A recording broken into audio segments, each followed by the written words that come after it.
Imagine a conductor of an orchestra. I'm standing at the podium with my little baton stick, whatever you want to call it, and I have headphones on over my head. Above it, you can see little musical notes to denote that I'm listening to music.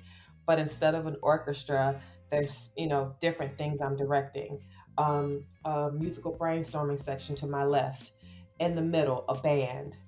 On the side, songwriter. So you see them, next to a mic singing something.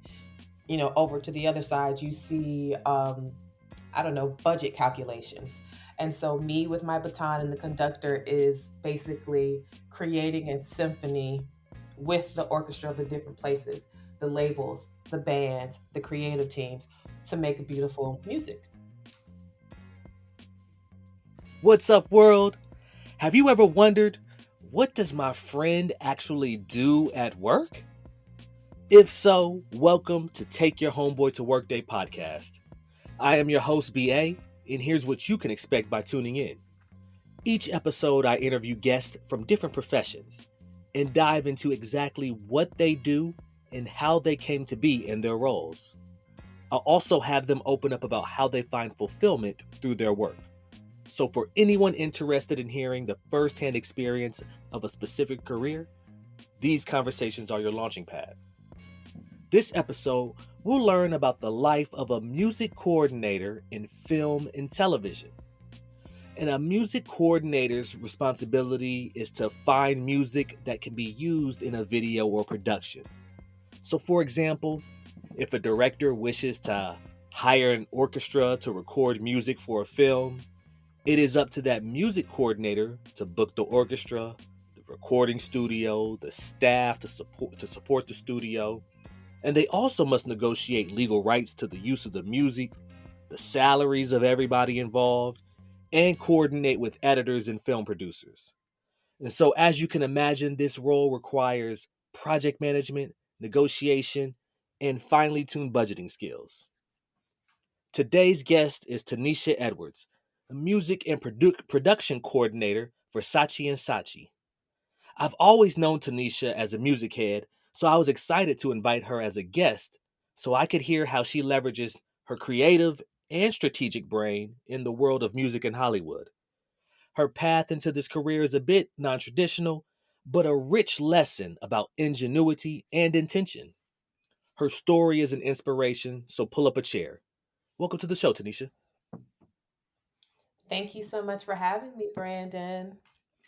Awesome. Yes, I knew I wanted to get you on now that you've gone down this career path. So thank you so much for pulling the curtain back on what it's like in music from this side that you see it. So thank you for coming on. And I guess I You're gave very a welcome. and I gave a brief introduction of what I think a music coordinator does, but could you explain in your own terms what it is a music coordinator is and does? Absolutely. Essentially, the career path that I'm exploring is music supervision. I work Hmm. as a music coordinator who supports the music supervisor.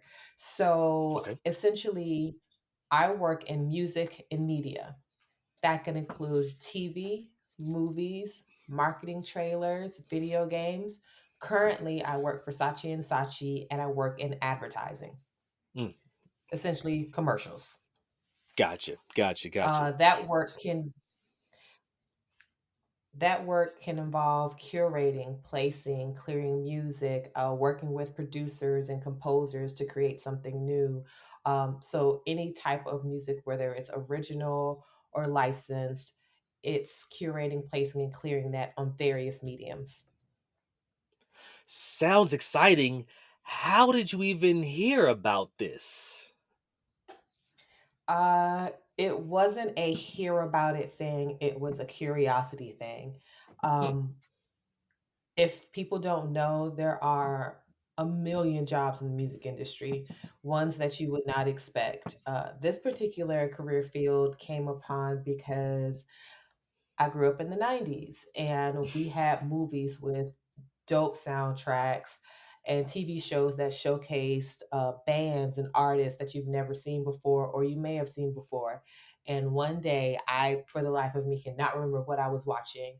Um, it might have been Empire Records. I don't know. Hmm. But I was like, who does this? Is this a Right. job? Putting Hmm. music in movies. So I went to Google and it was like, is this a job? And it popped up music supervisor. I was like, oh, put a pin in that. Hmm. I want to say Hmm. that happened around like high school, maybe college. Yeah. And I kind of just put it in my pocket and moved on with, my goals of what I was already working through. So that's how I found it. I actually Googled it. Interesting. Very interesting. Okay, okay, okay, okay. And I guess so you put a pin in it. Clearly you wanted to circle back to it at some point. So you put a pin in this in high school, you went to college. Is there a class that stands out from FAM that you think helped you the most, helped prepare you the most for this opportunity? Ooh, um, I can't say that it's one class, but several lessons learned in business school in general. Um, Music industry is very much so not what you know, who you know. Like there Mm, is no other way to say it. And one of the things that we were taught was how to network, how to get mhm, in with the right people, how to utilize your network. And that is extremely important in this role because you're working with a lot of different personalities. Unfortunately, there's a little bit of gatekeeping, actually, more mm, than a little bit. And so people have to basically pull you in versus you force your way in. mhm, So I'd say that business school as a whole, teaching us how to be in the rooms that we need to be in, or at least have people speak on you in the rooms you're not in, helped me the most. But I will say that I took an African American film class, and that course, although it spoke more to the film medium, um, it's kind of hard sometimes when you think about the entertainment industry because it's so vast. So it's like, do I do TV or movies? Do I do music? I'm absolutely a music head, but the intertwining of music and media is so necessary that it pulls me in both directions. So I'd naturally. say business school in general and then the African American film course. Naturally, naturally. Okay, so you mentioned that it is a very gate kept type of career opportunity. How were you able to get your foot in the door? Huh. Well, hustling, homie. Like we just, we're in the midst of a pandemic, and I realized that I was wasting my gifts, my talents, doing what I was Mhm. doing. Yeah, I was good at it and I made really good money, but that ain't what I wanted to do. And Right. so at the top of 2021, I, talked to myself and was like, girl, let's go. So I essentially reached out to people in the career field I was interested in, honestly, to learn more because there's not a lot written. You don't run into people who are music supervisors. So you have to get the 411 from them directly. Hmm. And Hmm. I was reaching out to them cold on LinkedIn. Prior to that, I was just attending any virtual panel I could attend. That's the one thing the pandemic like did. It shrunk the world. So all Yeah. of the things that I would have had to either be in New York or LA for was online. So I can Yeah. attend these panels that I wasn't able to attend. And I would reach out to panelists to get not only their perspective on the role, but learn how I could take the skills I already have and apply them when trying to get in these roles. Yeah. So the very first music supervisor that I reached out to actually reached back out to me and was like, yes, we can definitely sit down and talk. And it became this big web where after every conversation I had with a music supervisor that I met, whether it was a cold email or not, they introduced me to another, and they introduced me to another, and so on and so forth. And it became this big network of people I could reach out to for opinions, for suggestions, for connections. And it's with those connections that people started to basically advocate for me. I had somebody at one point who was passing out my resume like Skittles. And I was getting interviews that I didn't even apply for because she was like, I admire your hustle. You need to be Hey, here. So remember when wow. I mentioned that somebody has to pull you in? They Yeah. pulled me in. Yeah. Wow. Well, salute to you for being creative and finding out a way to separate yourself from the herd, and using technology and using LinkedIn as a resource. So salute to you for building those bonds during a tough time. Thanks. Yeah. I It gotta was so absolutely humbling. oh yeah. Why do you say that? I'm not the biggest on networking. I actually hate it. Well, back up, hated it because it felt very transactional. Mm-hmm. Mm-hmm. And this was the first time when you're reaching out to someone to get something you really want. For me, I don't ask for help. I figure I could do it myself. And this was the first time actually seeing when people said, all you have to do is ask, and it worked. And I was like, oh, okay, never mind. It works. Well, lesson learned, I guess, huh? Absolutely. So I wanted to actually come at your job and look at it with a business lens for these next two questions. So Hmm. the first question I want to ask is about in business we're always talking about return on investment, and you make a financial investment into something and then you're expecting a certain amount of return and value. That could be dollar amount, or that could be other qualitative ways that maybe can't be measured by money. But as it relates to your job as a music coordinator working on the path to music supervisor, what do you think is the return that your agency gets for the work that you do? Or if you're able to quantify that, that'd be great, or not. And there's other ways that, they can, they justify hiring you and all of that. I guess, how do you make value for the company you work for? Absolutely. So, as you stated, I work for an ad agency. So, essentially, Hmm. we provide marketing service for our client. Our client, tells us what their goals are, what their scope is for the year. And we, from there, work whether it's through social media, commercials, radio ads, whatever. We work to bring either brand awareness, if that's the goal, sales awareness, or just to say, hey, remember us, we're here. And a Hmm. part of every single piece of that involves music. The client has learned that music, whether it's a familiar song that you've known all your life or something that drives a spot and makes it cool, has to happen for people to identify with it. So, my job tells the viewer how to feel. Hey, buy our car, or hey, this is our brand and this is what we're about. For example, we recently did a campaign for the brand itself, and it was a tender, loving spot that if you watch it without music, I mean, it was cute, but it didn't Right. tell you how to feel. Hmm. So Hmm. as I worked with composers, it was make it tender, make it tear joking, make them cry. And people were crying at the end of the commercial because we told them how to feel.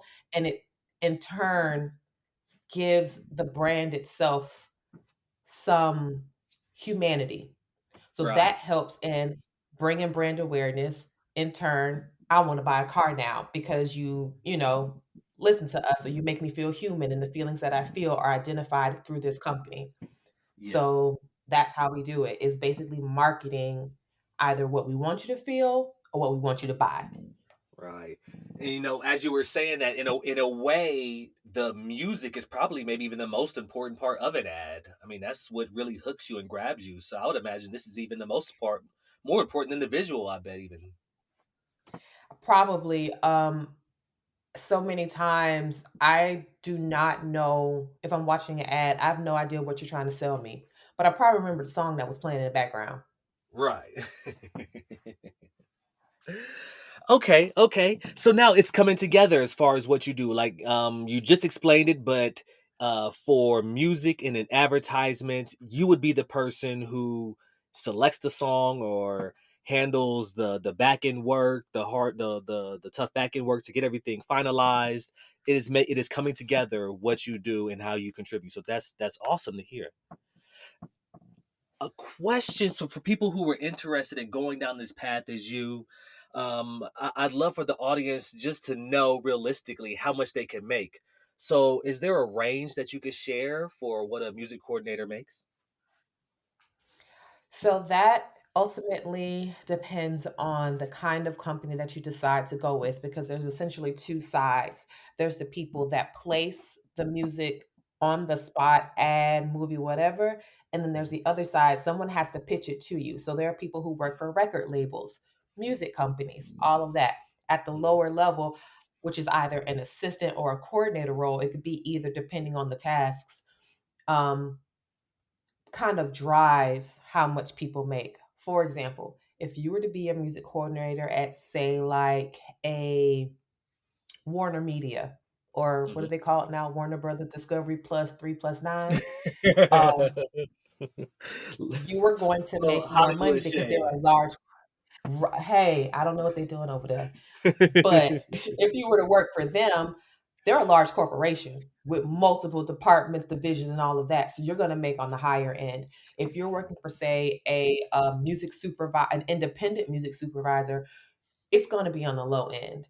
Mhm. Um, and I tend to try to stay with a large corporation with benefits. So take what you can from that.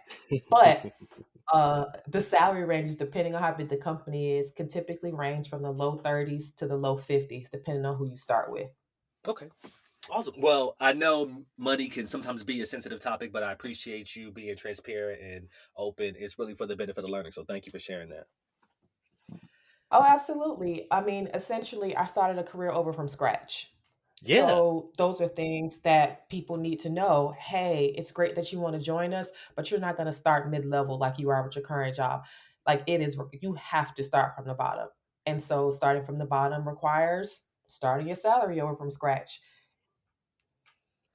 And um I guess I'd love to jump into some of the work that you've actually been doing and I guess what you've been able to accomplish. So, as you reflect over the work you have been doing, what has been your proudest achievement so far?